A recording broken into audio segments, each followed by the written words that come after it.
siang ka tengan se Nasang mo tiin Kanang apit ng pia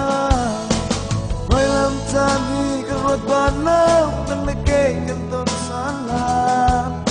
At tani kan tiyam tu Nang iltek mo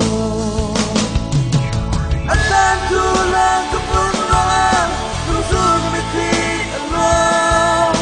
Nang iltek sao mo lung tu te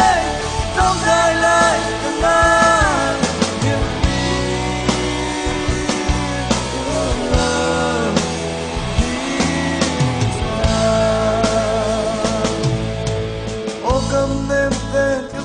San tu don nào longin akal Sutri kau lo tuki Vadang suan samna Aray lau dik At lau dik Nang ligay kanton salsa Sitang lamun malu Naulong nasi Alam tulang kapun roa Nung sulmitli alam Sao mơ lưu tu tê Trong gai lại càng ngang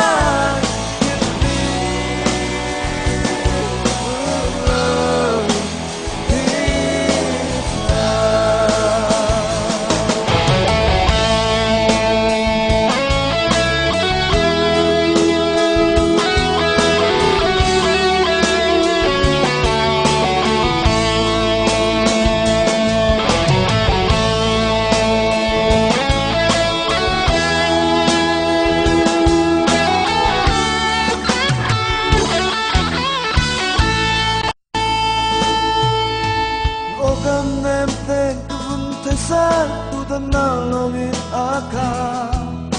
Sufik kau lo tui Vadang suan samna Aray lau di